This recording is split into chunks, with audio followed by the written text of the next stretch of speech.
Have you ever caught yourself thinking about that one conversation, the one from last week that didn't go quite right? You replay it again and again, rewriting what you should have said. And then, as if on cue, your brain pulls out the highlight reel of all your future failures that haven't even happened yet. Somewhere between obsessing over the past and dreading the future, something inside you whispers, "Please, just stop." But it doesn't stop. That's the thing about overthinking. It feels like control, but really it's a quiet form of self-sabotage wearing the mask of logic. In this video, we're going deeper than the usual advice to just be present or stop worrying. Because what if the real reason you can't quiet your mind isn't in your head at all? What if overthinking is a message, not a malfunction? Today, we'll explore how legendary psychoanalyst Carl Jung saw overthinking, not as a flaw, but as a symptom of something sacred inside you trying to speak.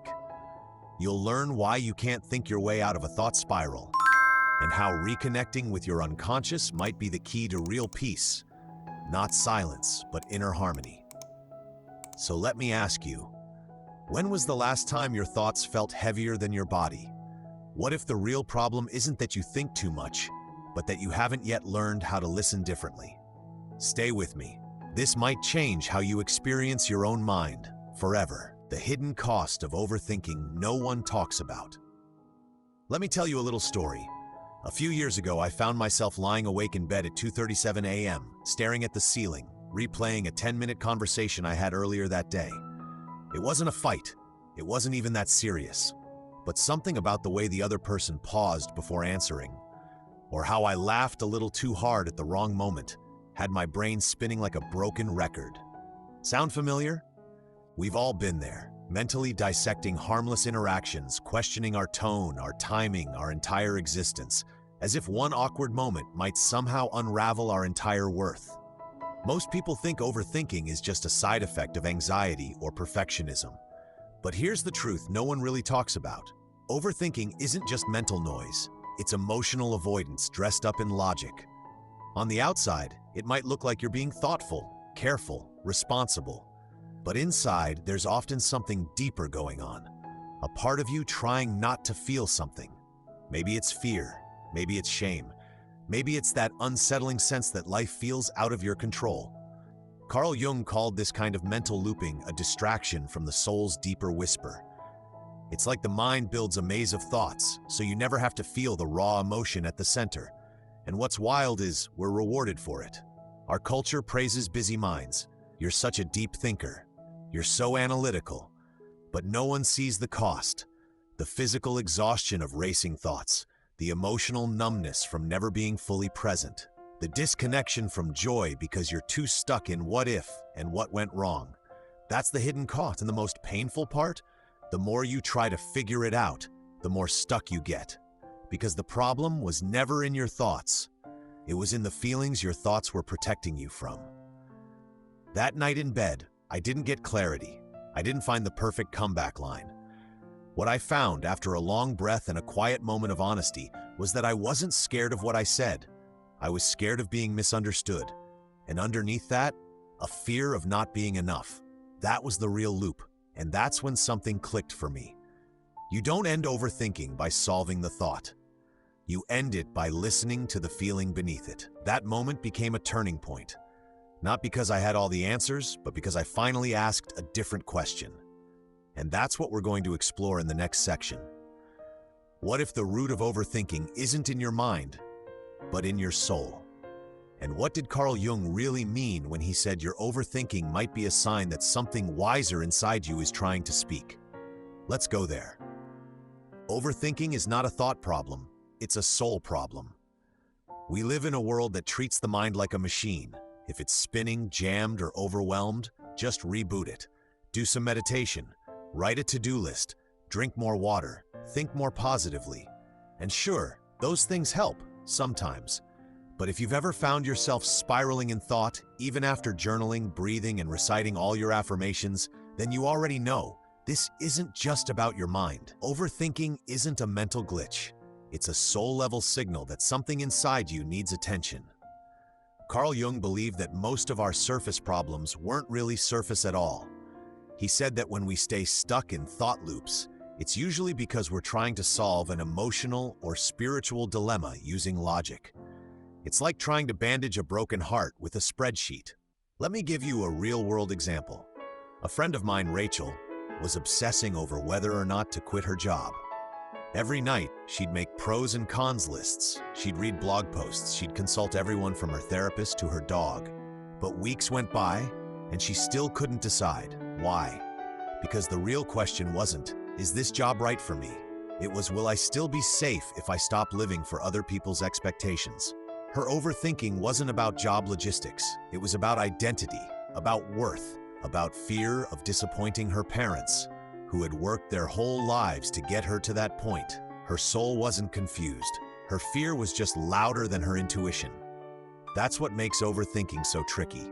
It pretends to be responsible, but often it's just us avoiding a truth that feels too big or too painful to face directly.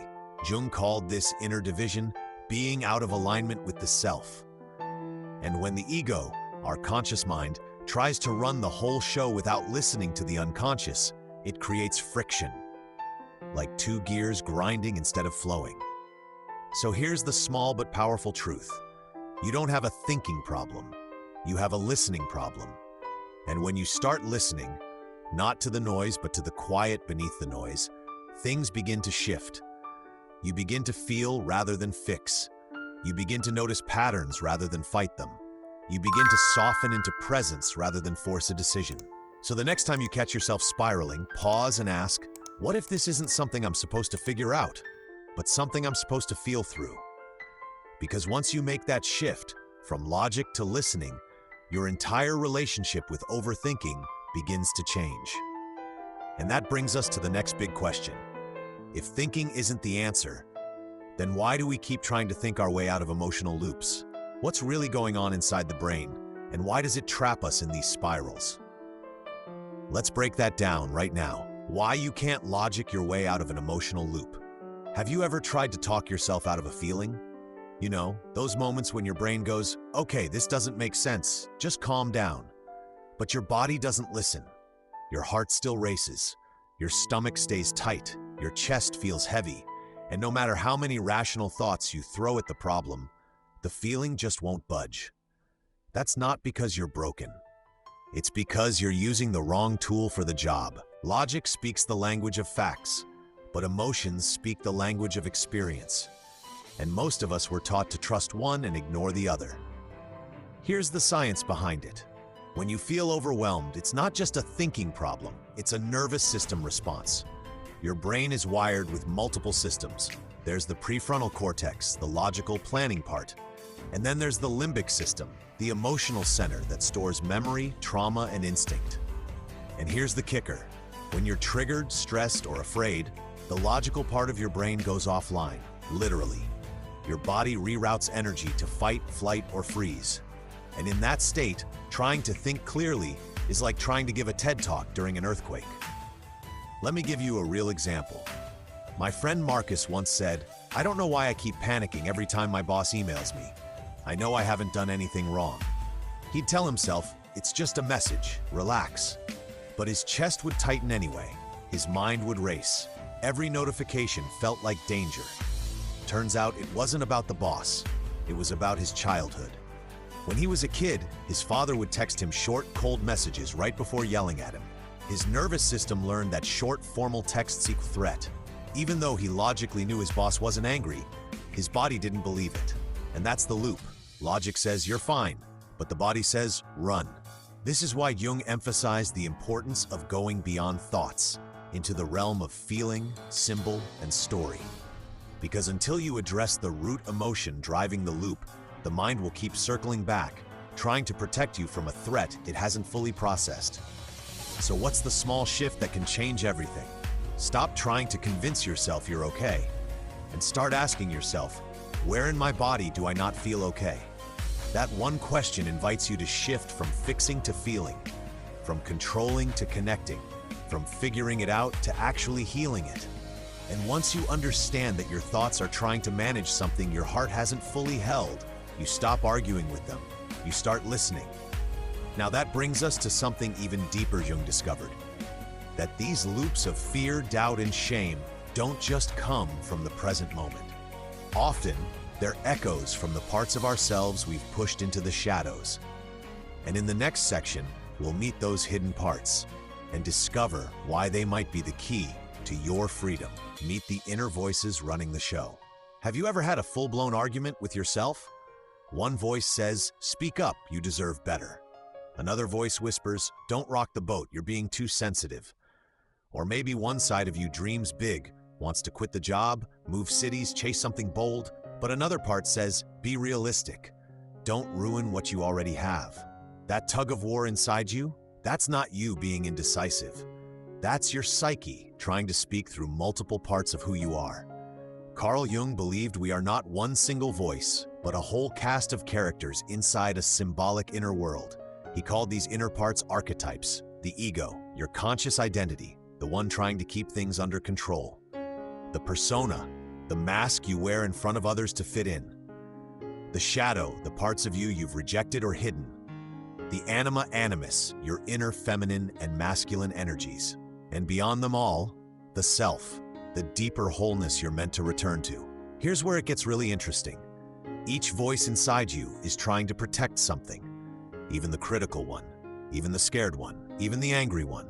Let me share a story. There's a woman I worked with. Let's call her Maya. She was constantly torn between being ambitious and being likable. Whenever she stepped into leadership, her inner critic would scream, "You're too much. Tone it down. They'll think you're arrogant." She thought that voice meant she lacked confidence, but when we traced it back, she realized something. That voice sounded exactly like her mother growing up, a woman who was told her whole life to shrink herself to survive. That inner critic wasn't her enemy. It was a scared part of her history, still running the show. And once she recognized the voice, she didn't have to believe everything it said. That's the small but powerful lesson. Your thoughts aren't always facts. Sometimes they're echoes. And when you begin to name the voices inside, to gently ask, "Whose voice is this?" or "What is this part afraid of?" you create space. Space to respond instead of just react. Space to choose which part of you leads. Because here's the truth. Jung understood long before modern psychology caught up. Until you bring those inner voices into the light, they'll run your life from the shadows, and you'll call it fate. So if you ever feel like your mind is at war with itself, it might not mean you're lost. It might mean there's a conversation inside you that hasn't been heard yet. And that brings us to perhaps the most misunderstood voice of all. The shadow, the parts of ourselves we were taught to hide, the ones that hold the very feelings we try to overthink our way around. In the next section, we're going to meet that shadow, and what you discover there might just set you free. The shadow is not evil, it's exiled. When people hear the word shadow, they often imagine something dark, dangerous, even evil. But Carl Jung didn't see it that way. To him, the shadow isn't the worst part of you. It's the part of you you've been taught not to look at. The part you had to hide to be accepted, praised, or safe. The shadow isn't bad. It's just exiled. Think of it like this. As kids, we start learning, very early on, what parts of ourselves are welcome and what parts are not. Maybe you were praised for being helpful, so you suppressed your anger. Maybe you were told to stop crying, so you buried your sadness. Maybe you were rewarded for being the responsible one, so you learned to ignore your playful, carefree side. Over time, those unapproved parts didn't disappear. They just moved underground, into the unconscious. And from there, they began to leak out in ways we don't always recognize. Let me tell you about James. James was one of those nice guys. Patient, reliable, always putting others first. But underneath the surface, he was constantly exhausted and quietly resentful. He'd smile through frustration, offer to help when he didn't want to, and never ever said no. Until one day, he blew up at his partner over something small. He shocked himself. He said, "I don't know where that came from." But of course it came from somewhere. It came from years of pushing down his anger, his healthy anger, the part of him that wanted boundaries, the part that needed space, the part that had been shoved into the shadow, waiting to be heard. That's what happens when we exile parts of ourselves. They don't die. They just show up in ways we can't control. Jung believed that the path to wholeness wasn't about becoming better. It was about becoming more complete. Integration, not perfection. And that starts with curiosity. What if, instead of labeling parts of yourself as bad, you started asking, when did I decide this part of me wasn't allowed? What was I trying to protect when I hid this part away? Because once you begin to invite the shadow into the room, not to rule but to be seen, it doesn't need to sabotage you from the back row. And that's the big shift. Overthinking is often the ego's way of avoiding the shadow. But healing begins when we let that part of us speak, safely, symbolically, and without shame. So how do we do that? How do we actually talk to the parts of us that feel hidden or afraid? That's what we're going to explore next, in a practice Jung called active imagination, a beautiful symbolic way of turning inward and giving your unconscious a voice. Let's go there. Active imagination, Jung's hidden tool that actually works. Carl Jung once said, "The privilege of a lifetime is to become who you truly are." But becoming who you truly are isn't about reading more books or thinking harder. It's about learning how to listen, not just to your thoughts, but to what's hidden beneath them. That's where Jung's lesser-known practice comes in, something he called active imagination. Now I know what you're thinking. Active imagination? Sounds like daydreaming. But this isn't drifting off. It's not fantasy or wishful thinking. It's actually a structured, conscious conversation with your unconscious mind. Think of it like opening a doorway between your surface thoughts and the symbolic world that lives beneath them. Here's how it works. Simply put, you choose a recurring thought, emotion, or image that won't leave you alone. Maybe it's fear. Maybe it's shame. Maybe it's a tightness in your chest you can't explain. You close your eyes and give it a form. Maybe that fear looks like a child, or a fire, or a wolf. Whatever arises, you trust it. You don't judge, you don't fix, you let it speak. Ask it questions like, why are you here? What do you need from me? What are you protecting me from? You stay present and just listen, even if the answers feel strange, metaphorical, or emotional. That's okay. That's the language of the unconscious. Let me share a real example. A woman named Clara used to overthink every decision, especially around relationships. She was terrified of rejection, constantly analyzing texts, wondering what people really meant. She thought her problem was trust. But when she tried active imagination, something surprising came up. She visualized the fear in her chest as a little girl sitting alone on a park bench, tears in her eyes, no one coming to get her. When Clara asked, "What do you need?" the girl whispered, "I need someone to stay." It wasn't about the guy. It wasn't about the text. It was about a younger version of herself who had been emotionally abandoned and was still waiting to feel safe. That moment changed everything for Clara. Not because the fear disappeared overnight, but because she stopped fighting it and started holding it. That's the quiet power of active imagination. It shifts you from "why am I like this?" to "what part of me still needs love?" And here's the lesson Jung would want us to remember. You don't heal the unconscious by analyzing it. You heal it by building a relationship with it. Not through force, through presence, through imagination, through compassion. Now, this kind of inner work takes practice, and it doesn't give you instant answers. But what it does give you is access to truths you may have buried for years. So if overthinking is a way your mind tries to stay in control, active imagination is how your soul asks to be heard. And once you start listening in this new way, you begin to realize something powerful. Your anxiety isn't just trying to hurt you, it's trying to communicate with you.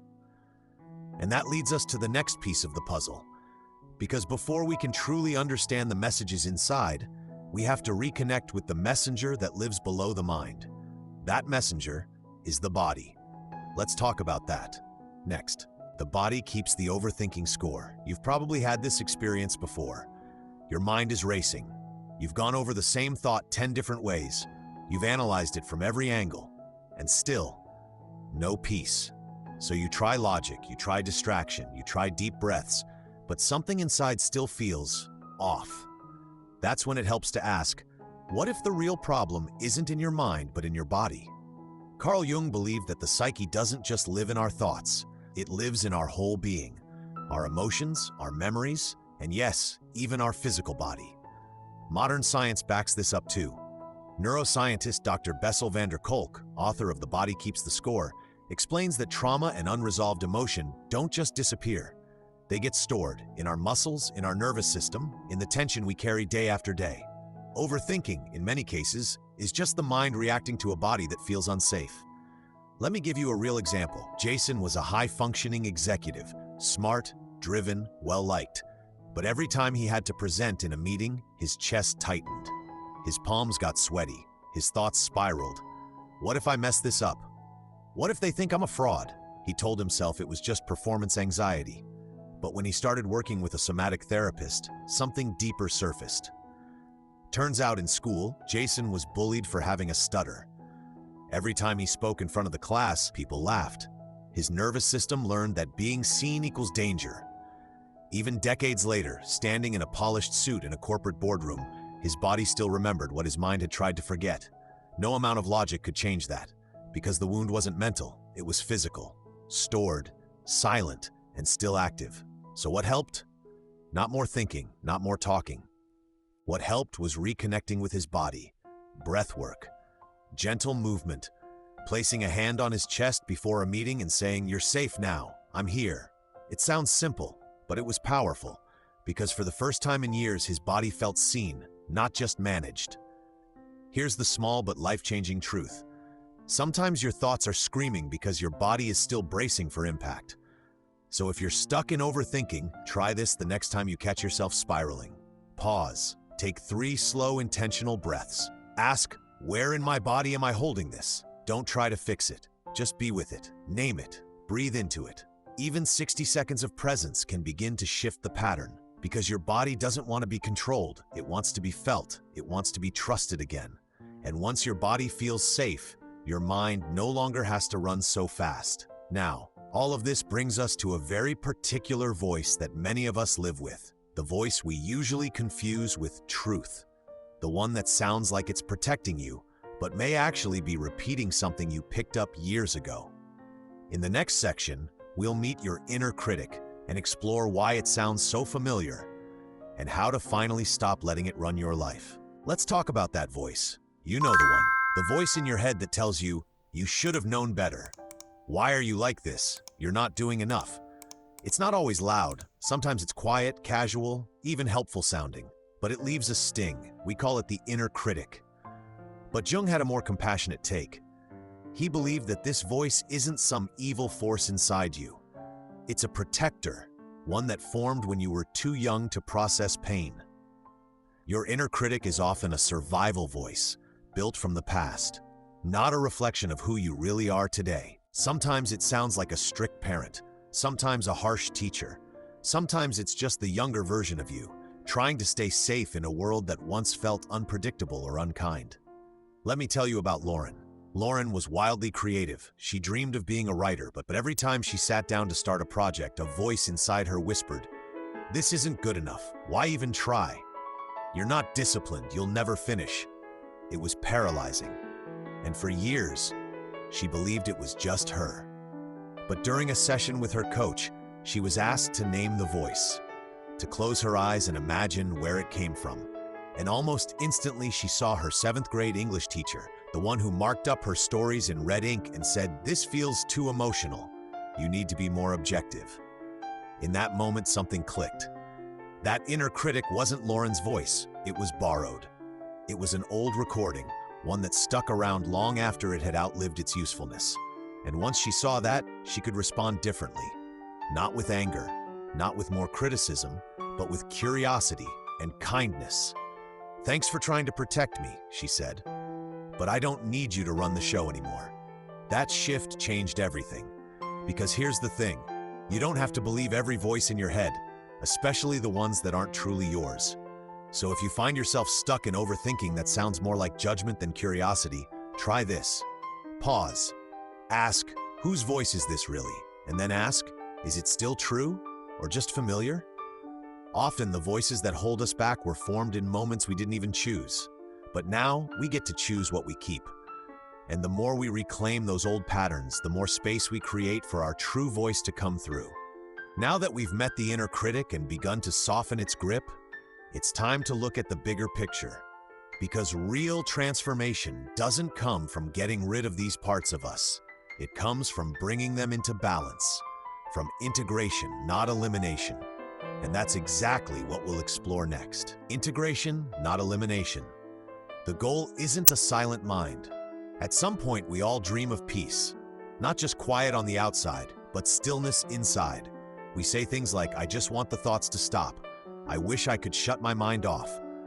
But what if true peace doesn't come from eliminating the noise, but from understanding why it's there in the first place? Carl Jung believed the goal of healing was never to silence the mind. It was to bring all the inner voices, even the uncomfortable ones, into harmony. Not perfection, not control, but wholeness. Think of your psyche like a symphony. There's the ego, the shadow, the inner child, the critic, the dreamer, the protector, all playing their own notes. The problem isn't that they exist. The problem is when one voice dominates the rest, when the critic grabs the mic and drowns out the dreamer, or when the fearful part won't let the courageous part speak. Integration means bringing them all to the table, letting them speak, letting them be heard, not so they can run your life, but so they don't have to scream just to be acknowledged. Let me share a story. Tom was a former athlete turned entrepreneur, disciplined, driven, focused. But secretly, he was exhausted from always performing, always pushing. Through inner work, he realized he had exiled a big part of himself. The playful, goofy, creative boy he used to be before life became all about winning. For years, he thought that boy had no place in business. But when he started inviting that part back in, cracking jokes in meetings, painting on the weekends, making room for joy, his energy shifted. His leadership improved. And ironically, his business grew. Why? Because he stopped trying to be one perfect version of himself and started becoming his full self. That's what Jung meant when he said, I'd rather be whole than good. Wholeness isn't about being calm all the time. It's about making space for every part of you. The messy, the scared, the bold, the soft, the wild, the wise. So if you're chasing a quiet mind, ask yourself, what if my mind isn't meant to be quiet, but to become a place where all of me can belong? Because when the parts of you stop fighting for attention, they can start working together. And that is when peace begins to rise. Now, in this journey toward wholeness, there's one final piece, the spiritual layer. Because Jung didn't just see the psyche as a psychological system, he saw it as something sacred, a place where presence, not perfection, becomes the gateway to deep transformation. And that's what we'll explore in our final chapter together. From mental storm to inner sky, living beyond the loop. There's a moment, after the noise has quieted, after the tears, the spirals, the self-talk, the soul work, where something surprising happens. You don't feel fixed, you don't feel perfect, but you feel still. Not because every thought has vanished, but because you're no longer fighting them. Carl Jung believed that true transformation happens not when we escape the mind, but when we remember who we are beneath it. You are not your thoughts, you are the space they move through. You are the inner sky, vast, open, aware. And yes, the storms still come, the doubts, the fears, the patterns, but now they're passing clouds, not your identity. Let me tell you a story. Daniel was someone who had struggled with overthinking for most of his adult life. Everything from relationships to restaurant menus sent him into spirals.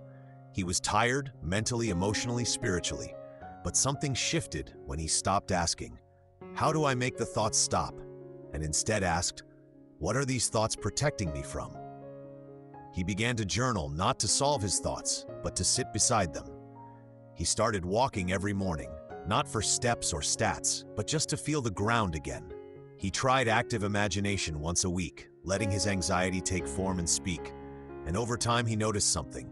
The thoughts didn't stop completely, but the urgency softened. The inner storm became weather, not a crisis. That's what presence does. It doesn't erase the chaos. It teaches you to hold it without losing yourself in it. And maybe that's what Jung was pointing to all along. Not a perfect, polished self, but a whole one. One that listens, one that makes room, one that knows how to stay grounded even when the winds pick up. So if you're someone who overthinks, someone who lays awake replaying conversations, questioning your worth, trying to control what can't be controlled, I hope this journey has reminded you, you're not broken. You're just deeply awake. And now, you're learning how to be at home with your own mind. That's not the end, it's a beginning. And in the next video, we're going to take this further. We'll explore how to build a daily rhythm that keeps you connected to your intuition, so you don't have to rely on your thoughts to do all the heavy lifting. Until then, try this. The next time a thought loop shows up, pause, breathe, and ask gently, what part of me is asking to be seen right now? You might be surprised at what answers. Thank you for staying with me through this journey. If this resonated with you, share it with someone else who's navigating their own mental storm. And don't forget to subscribe for the next step in your healing story. You are not the storm. You are the sky. And the sky is still here, always.